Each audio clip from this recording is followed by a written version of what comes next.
AI-generated plant-based lunch, flavorful quinoa and veggie bowl. Welcome back. Today's AI-generated plant-based lunch recipe is a delicious and colorful quinoa and veggie bowl, perfect for a nutritious midday meal. Let's get started.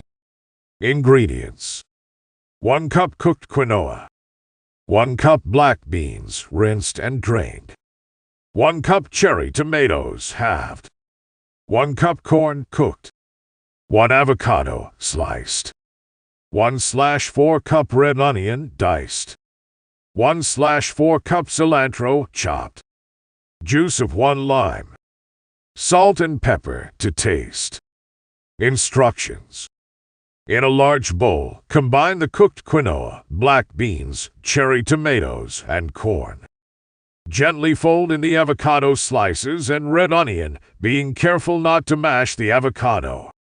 Add the chopped cilantro, lime juice, salt, and pepper to taste.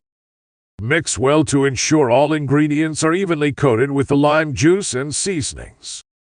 Transfer the quinoa and veggie bowl to a serving dish or divide it into individual meal prep containers. And there you have it, our AI-generated plant-based lunch, a fresh, colorful, and delicious quinoa and veggie bowl. Enjoy this nutritious midday meal that's perfect for a busy day or meal prep. Bon appetit!